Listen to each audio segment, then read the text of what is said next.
This protest is in support of Muslim Brotherhood members in jail, but there aren't any Brotherhood members here. These are demonstrations in Cairo. I am Ibrahim al-Hudaybi. I am a member of the Muslim Brotherhood.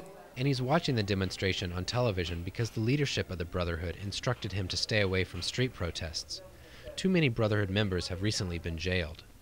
I have been a member of the Muslim Brotherhood for 2 years, and I have joined the movement because I think that the current situation in Egypt, whether politically, economically, socially, whatever, has to be revived, has to be developed. And I think that the best way to develop it is through the Islamic law. Sharia, or Islamic law, is the Muslim Brotherhood's answer for all of Egypt's woes, including the current democratic reform process.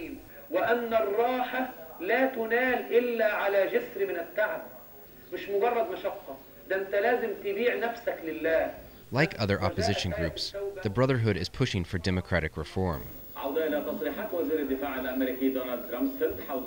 But unlike the other groups, the Muslim Brotherhood is banned and operates very much underground. Because he's part of a secret organization, Ibrahim would only allow us to film him in certain locations. Here, at his family's farm in the desert outside of Cairo, Ibrahim and his father decide which tiles should adorn their new mosque. My mother and father do not know that I'm a member. If they knew that I'm a member, they would be more scared, and I don't want them to be scared. Every decision, whatever it is, has its benefits and has its costs. So I have decided, knowing the benefits and the cost of being the member of the Brotherhood. The costs of being a member can be very high. Egyptian police routinely jail Brotherhood members, sometimes for weeks, sometimes for years.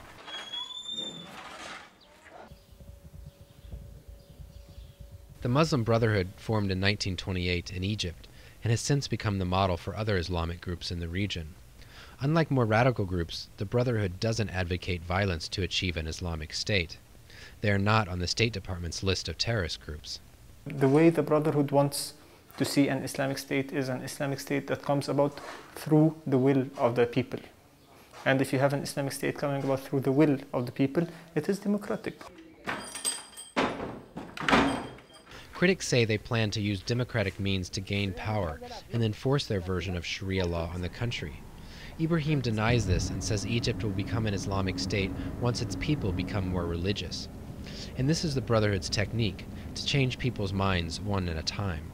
Then you have the Muslim society, small societies, and then you have the Muslim nation, and then the natural product or the natural outcome of the Muslim nation is the Muslim state. You are looking at Islam. Ibrahim is a student at the American University in Cairo, where he studies Islamic groups like the Brotherhood. Imad Shaheen is his favorite professor. For the past few years, the government has been actually adopting a tactic of a reserved toleration of the Brotherhood combined with a periodic repression of the movement itself. A context.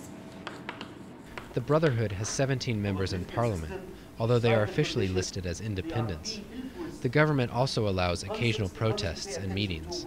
So the toleration is meant to, in order to prevent the radicalization of political Islam in Egypt in general. The Brotherhood represents a moderate mainstream movement that can always overshadow radical groups. At the same time, the regime tries every now and then to apply some kind of a periodic repression against the movement in order to preempt them from developing into a strong threat and strong political movement.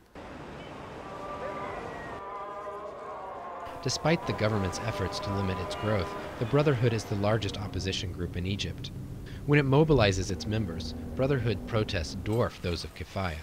The Brotherhood does not have more than 50%, definitely. It has around 30%, but that's the largest bloc, you could say.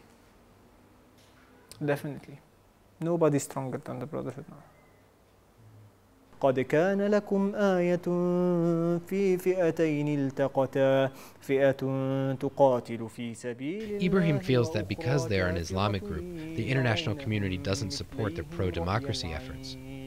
You see the American embassy condemning the detention of Ayman Noor, but then you see them refusing to comment on the detention of 1,000 members of the Brotherhood.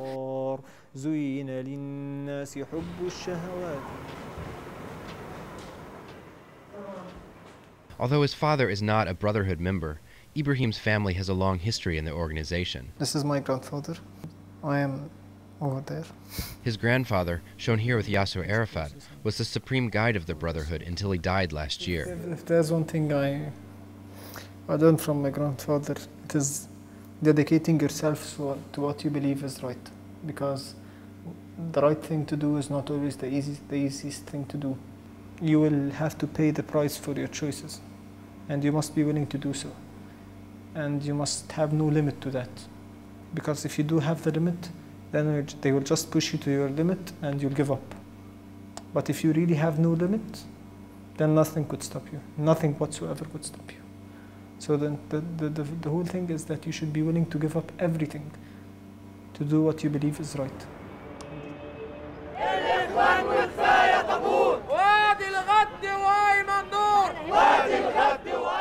Click on an opposition group to continue.